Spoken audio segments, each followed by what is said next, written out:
Les réseaux sociaux ou les médias sociaux, est-ce que c'est bien? On va en parler un petit peu. Donc moi, j'ai 40 ans bien tassé maintenant. Ça fait un bon mois que je me suis mis sur les réseaux sociaux et sur ces fameux réseaux. Et je voulais en discuter un petit peu. Donc les réseaux sociaux, on connaît bien, c'est pas vraiment nouveau, ça fait plus de 20 ans je pense que ça existe maintenant. Au départ, disons vers les 2007-2008, on avait Facebook, sur lequel on était tous inscrits. Puis on a un petit peu laissé tomber ça, parce que voilà, il y avait d'autres choses un peu à faire, on va dire. Et puis finalement, je me suis dit récemment qu'il fallait peut-être y retourner. Donc je vais vous expliquer un petit peu pourquoi du comment. Donc au tout début, il y avait Facebook, comme je vous le disais.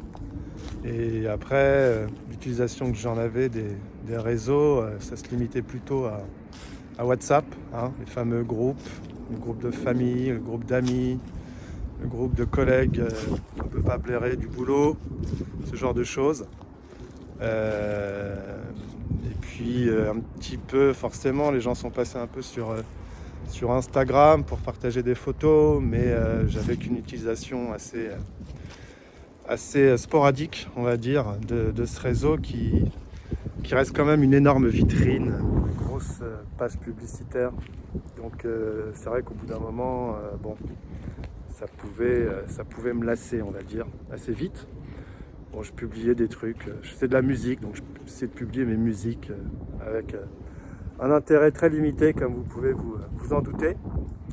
Mais récemment, donc, je me suis penché sur le sujet et je me suis décidé à partager des idées sur le réseau au format texte. Donc Twitter, X forcément, Threads donc de Meta, Facebook. Et j'ai même essayé Blue Sky sur lequel j'ai rencontré personne. Donc sur X, c'est pas mal. J'ai même profité d'une offre de Black Friday où pour un an et pour 50 € quand même, on pouvait être abonné au format premium. Alors pas le premium plus, le premium. Maintenant tout est premium. Dès le premier plan, c'est premium. Et donc c'est pas mal. C'est assez intéressant. Il y a une page analytics qui est bien faite. Mais bon, ça reste un énorme, comment dire, c'est comme si j'étais au bord de l'autoroute, d'une énorme autoroute avec des centaines et des centaines de véhicules qui passent. Donc autant vous dire que les gens ont peu d'intérêt, pour les petites idées, j'essaie d'envoyer une ligne, quelque chose comme ça à peu près. Donc, par contre, j'ai trouvé un outil intéressant qui s'appelle Buffer. Je ne sais pas si vous connaissez, mais en tout cas, c'est un outil qui permet de planifier les posts.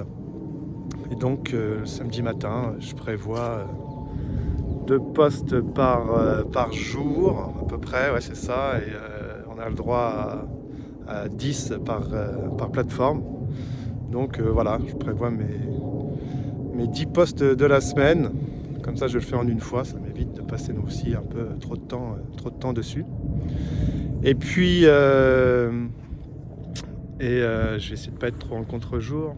Et ensuite, je me suis mis aussi sur Threads, l'autre réseau un peu concurrent.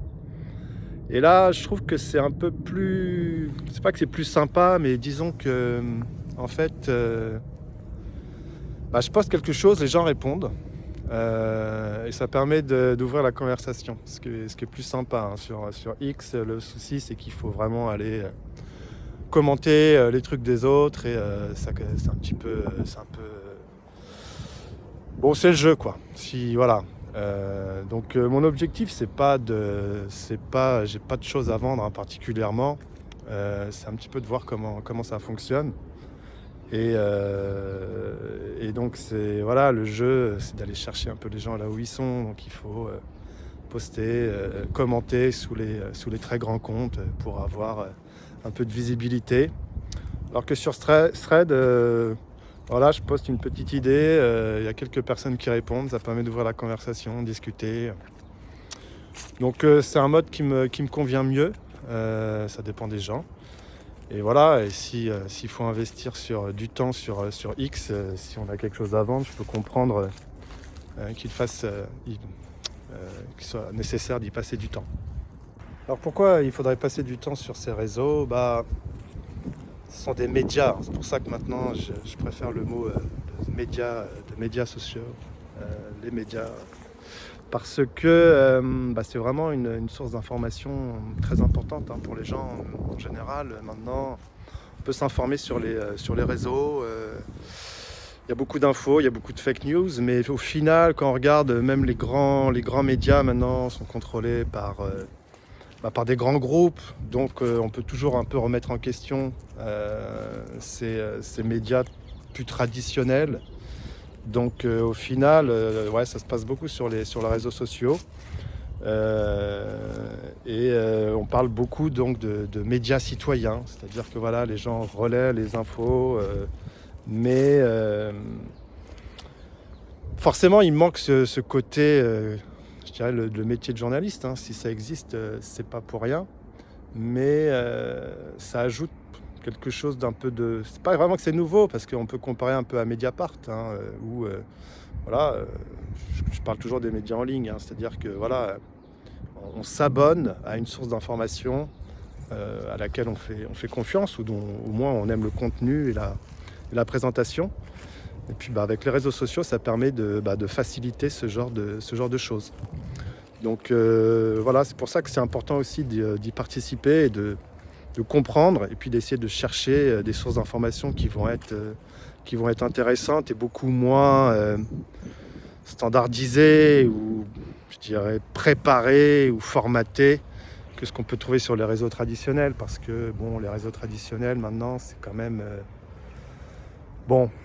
voilà, c'est des médias d'opinion, ça existe depuis toujours, mais voilà, c'est quelque chose qui maintenant est un peu fatigant. Donc c'est bien de passer à autre chose.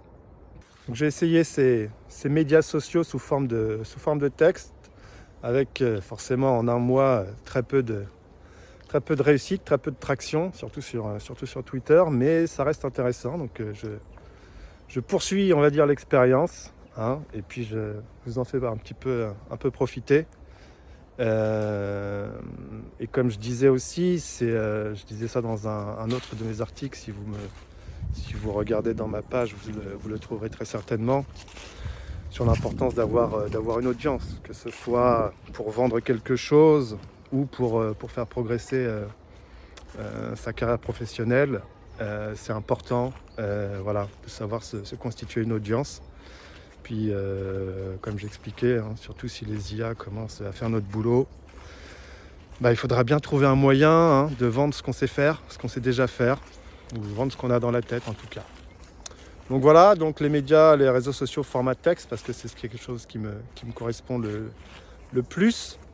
Mais voilà, on est bientôt en 2025. Ce qui fonctionne, c'est la vidéo, c'est les images. Donc voilà, ça c'est encore autre chose sur laquelle je ne me suis pas encore vraiment lancé, YouTube, TikTok, les shorts, etc. Bon, je vais sûrement essayer, de toute façon, voilà, là je suis dans un format vidéo, donc vous verrez bien ça. Je crois que comme c'est dans un fil d'un podcast, peut-être que sur Apple Podcast, Spotify, etc., il n'y aura que le son. Mais si vous allez sur Substack, voilà, vous aurez la chance d'avoir une belle vidéo. Et donc Substack, écoutez, parlons-en. Donc Substack, c'est pas mal, c'est une plateforme assez récente, et j'aime bien comment c'est foutu. Le principal intérêt, c'est que c'est basé sur l'email. À la base, c'était pour faire des newsletters, mais on peut en faire un peu ce qu'on veut, comme toutes les plateformes, si on sait un peu les tordre, on va dire, à sa façon de faire. Et donc oui, basé sur l'email, l'email, ça reste quand même une valeur sûre. Donc on a sa propre liste qu'on peut partir avec sous le bras si la plateforme ferme. Donc ça, c'est aussi intéressant, parce que il y a tout un tas d'histoires de gens qui avaient leur business, on va dire, sur Twitter avec plein de followers. Et puis, leur compte s'est fait suspendre. Et du coup, ça a mis fin à leur business et ils avaient accepté des conditions générales sans les lire. Et forcément, ils n'avaient rien à dire. Donc, Substack aussi, ce qui est pas mal, c'est la relation avec son audience. Donc, c'est en direct avec les emails. Et le modèle de monétisation, il est basé sur l'abonnement, plutôt que sur un YouTube avec des pubs. Et là, on s'abonne à une personne, il n'y a pas de pub, c'est gratuit. Du moins pour le créateur, celui qui visionne, il a accès à du contenu gratuit, mais aussi à du contenu payant, si le créateur le souhaite, avec une partie payante qui est payée directement. Donc forcément, Substack se prend une marge, c'est un business model, c'est une plateforme. Faut qu'ils payent leurs serveurs et les personnes qui l'ont créé, ça paraît normal. Mais c'est plus direct. Donc je pense que dans un modèle long terme, ça peut vraiment avoir du sens de s'abonner à une personne en particulier pour si on aime ce qu'elle produit, sans devoir se coltiner tout un tas de pubs ou de payer un abonnement YouTube Premium et du coup de payer pour tous les autres créateurs, ceux aussi qu'on n'aime pas forcément. Donc voilà, ça c'est très intéressant. Et donc c'est pour ça que je publie mes petits articles pour partager mes idées sur Substack. Donc vous êtes au bon endroit si vous me suivez sur cette plateforme et je vous invite à m'y rejoindre. Si vous voulez aller voir ce que donnent mes autres réseaux, n'hésitez pas aussi. Je mettrai en bas dans le champ description mon surnom qui vous permettra de me retrouver sur à peu près toutes ces plateformes dont on a parlé. Et juste pour finir, je voudrais quand même dire un mot. Donc les réseaux sociaux, les médias sociaux, c'est bien joli comme on vient de le voir, mais ça peut quand même mener à ce qu'on appelle une sorte de fatigue informationnelle. On a tellement d'infos, on est tellement sollicité. On crée du contenu encore plus vite avec de l'IA et donc du coup il y a encore plus de contenu et on est encore plus fatigué. Donc le défaut de tout ça, c'est d'y passer trop de temps, tout simplement, comme vous le savez bien. On y passe trop de temps. Le scroll, ce fameux scroll infini, alors que comment notre cerveau peut comprendre qu'il n'y a pas de fin dans le scroll, alors que nous on vit dans un monde qui a des limites qui se terminent, donc c'est toujours un petit peu dur pour notre cerveau. Et puis surtout ces plateformes comme Instagram et autres où c'est très coloré, c'est très aguichant, donc du coup c'est fait pour voir la suite, continuer. J'ai remarqué récemment, ils ont même réussi à mettre des pubs dans le scroll des posts avec ce fameux ad break. Donc on est obligé de rester sur la pub pendant 3 secondes. Trouveront toujours des business models. Et donc c'est vraiment, c'est très bien. Ça permet d'avoir une sorte de médias citoyens. Ça permet de communiquer. C'est de toute façon incontournable, donc il faut savoir les appréhender, mais il faut aussi savoir les contrôler. Donc si vous regardez un peu aussi dans mon fil, je parle toujours de monde analogique dans lequel il faut essayer de rester un petit peu. C'est aussi pour ça que je voulais faire une vidéo un peu en extérieur, et donc savoir mêler les outils technologiques sans forcément se faire dépasser.